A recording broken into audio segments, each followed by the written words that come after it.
He's the embodiment of pure evil. More than simply a rampaging monster, he's cunning, patient, charming his victims to their horrifying ends. So grab your rosary and a good supply of garlic because we're going after the original icon of horror, Dracula.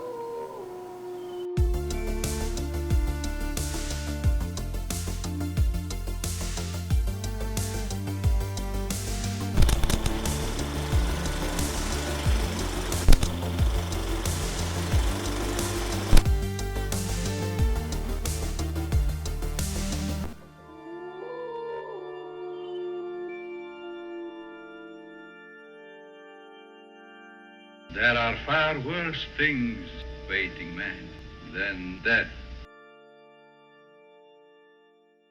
I am Dracula. While considered the first of Universal Pictures' legacy monsters, Dracula was not the studio's first venture into the macabre, as the silent films The Hunchback of Notre Dame, The Man Who Laughs, and Phantom of the Opera were Dracula's predecessors. However, this was the first of Universal Pictures' horror films to focus on the supernatural element of a monster, and to include sound. And I could see that there were thousands of rats, with their eyes blazing red. Both Hunchback and Phantom starred the man of a thousand faces, Lon Chaney, who, when talks of production for Dracula came about, producer Karl Jr. wanted for the title role. But Chaney's sudden death in 1930 meant the studio needed to find their villain. After considering a fair number of actors, eventually Hungarian expatriate Bela Lugosi, who had been playing Dracula already on Broadway and pushed hard to get the role, was cast, and an icon was born. Because of the production's budgetary limitations from the studio that was at the time on the brink of financial collapse, Dracula was adapted not directly from Bram Stoker's novel, but from the stage play based off the novel, leaving the storyline to be severely watered down, with several major characters and plot lines omitted, condensed, and changed into this brief hour-and-a-half-long film.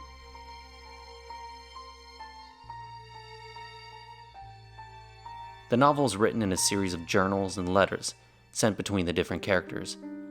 In the book, Dracula's physical description is also quite different from the popular conception, as it describes him as tall and old-looking with a white mustache, and he becomes visibly younger and stronger throughout the story as he feasts on his victims. Quite the contrast from Lugosi's version. The character has been adapted and reimagined countless times, notably portrayed by the legendary Sir Christopher Lee. Then in 1992, director Francis Ford Coppola set out to make a more book-accurate take on the famous villain, with Bram Stoker's Dracula, starring Gary Oldman in the title role.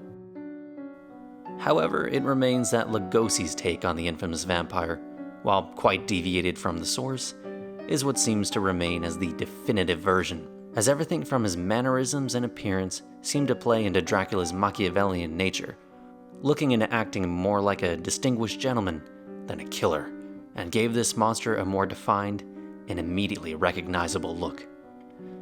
Dracula's visual style is a combination of several different factors that all come together. Director Todd Browning had previously directed all silent films and kept a similar style, opting for long scenes that played out in silence, adding to the unnerving effect the film would already have. But aside from Browning, it was reportedly the influence of cinematographer Karl Freund who shaped the film. Freund, having photographed Fritz Lang's Metropolis and F.W. Murnau's The Last Laugh, brought many of the unique aesthetics of German expressionism to the film. In cinematography, these aesthetics are dramatic and often unnatural-looking lighting, with long, sharply defined shadows, with a goal to convey a mood and an inner emotion rather than to be completely photorealistic, often being a near rejection of realism itself. This style of filming was revolutionary at the time, and would later directly influence the look that defined both the horror and film noir genres, which in turn then influenced how cinematography as a whole would be approached. Now, speaking of noir, Karl Freund also filmed what should be considered required viewing for the genre, and one of my all-time favorites, Key Largo. In addition to his striking expressionistic style, Freund also was instrumental in the development of the look of sitcom television, acting as director of photography for the show I Love Lucy, and his pursuit of both the highest quality and greatest ease of production crafted the 3-camera setup, with the center camera filming wide angles and with 2 close-up cameras on either side, all filming the stage at one time, which he lit by hanging lights above the stage. So with the unbelievable talent of Karl Freund behind the camera, the success of Dracula and its visual influence is no surprise. Now let's examine what makes Dracula's visuals so iconic, starting with the awakening of Dracula's wives. The camera movements of this film are very purposeful, having stayed mostly static previous to this scene, staying locked down on tripods, the only motion being panning, which are left and right motions, and tilting, which are up and down motions. The scene dollies into a close-up of Dracula's coffin.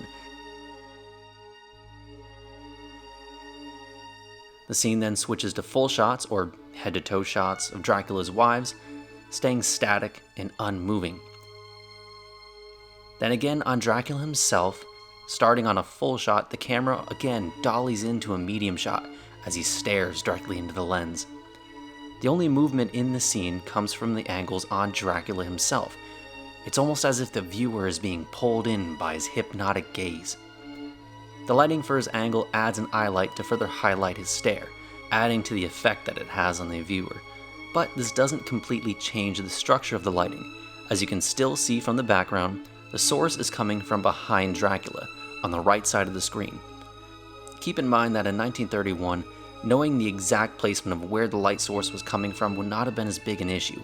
However, it still keeps true to what had been set up previously, and only adds on for an effect.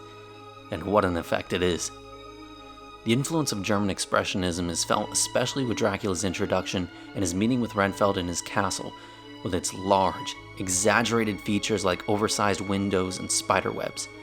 The light source here is established as moonlight streaming through the windows, allowing for several pockets of light for the actors to step into. The lights, typically very large Fresnels as you can see in this image, are bright and sharply focused and kept at low angles, casting long, dark shadows across the floor.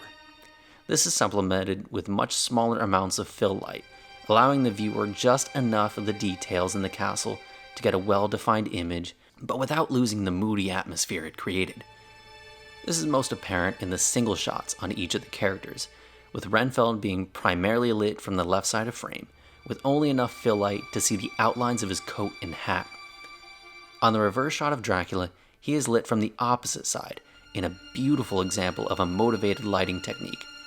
Dracula is holding a candle close to his face, but this would not have been enough to sufficiently light him, so an additional light was placed off to the side to create the illusion that he's being lit by a candle. If you look very carefully to the right side of the screen, you can see Dracula's shadow being cast on the wall, which is coming from that motivated light. Now what's very interesting about the framing in this scene, again, the cinematography is very purposeful in creating mood and emotion with its visuals, is that it keeps Mr. Renfield at a distance in a head-to-toe or full shot, making him look quite small in the frame. The camera is also physically positioned high above and angled down on him. And on the reverse angle on Dracula, the camera is kept nearly at eye level and close on a medium shot from his waist up. This distancing keeps the viewer's subconscious disconnected from the character of Renfield and closer to Dracula, almost as if we're looking down on the film's first victim along with him. Then, as Dracula begins his ascent back up the stairs, the camera pans with him, again staying locked down on a tripod, while on the reverse angle on Renfield, it begins to dolly backwards, pulling the viewer along with Renfield towards his fate. These techniques are used constantly throughout the film. Now let's examine another scene, and one that I believe is among the most criminally underrated, which is when Dracula claims his second victim of the film, the young, impressionable Lucy. While his previous victim had been lured to his home, where Dracula was in control, in this scene he is now a predator in a new environment. Again, the framing with Dracula is kept at eye level, but on the reverse angle, it's placed on the ground level looking up to his lofty prize. As he enters Lucy's home, the lighting design is unbelievably well crafted, giving the viewer a scene that looks simple, but in its execution is anything but. The room appears to be lit by just a single bedside lamp. However, this is not what's lighting the scene. First, as Dracula stands over Lucy, he and the wall are lit by a very soft, diffused light coming from the opposite wall, which is given away by the shadow of the flowers and of Dracula himself that moves as he does. Then, as he moves in for the kill, he is uplit by a very bright light angled up from the ground, which is obscured by the bed in the shot. If you look very closely, you can see that as Dracula continues to approach Lucy, the light gets hotter and hotter on his face, as is natural as you approach the source. But then it drops off sharply, right as he is about to bite, indicating that the lamp was not what was lighting his face.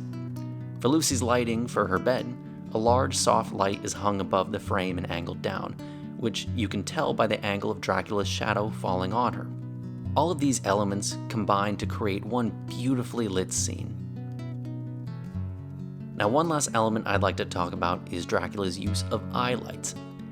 In this film, the eyes play a crucial role, as the actors predominantly use their eyes to convey a variety of emotions like insanity, and also actions like hypnotization. To enhance this effect, a variety of eye lights were added depending on the scene. For scenes with Mina, as she begins showing signs of her transformation to a vampire, additional lights were added as can be seen in the reflection in her eyes. Clearly the main source of light is overhead and to the left of the screen, as can be seen by the shadow cast from her head onto her shoulder. However, there are very distinct, soft lights of differing sizes reflected back in her eyes, giving an ethereal, almost twinkling sort of effect, as if she is under a spell. One coming from nearly directly in front of her, as seen by the shadow Jonathan casts on her as he moves, and two others from the right side. Another way eye lights were utilized were for Dracula himself, when he hypnotizes his victims. There are several ways that this effect can be achieved, but I'll talk about the most common, which is by adjusting the light itself. On most film lights, like Fresnel's, metal flaps are attached to the front called barn doors, which can then be angled inward to create a strip of light. Another way would be through Licos, which you might recognize as stage lights. Now these lights can be adjusted to create different shapes by using 4 metal strips called blades that are fixed onto the light itself.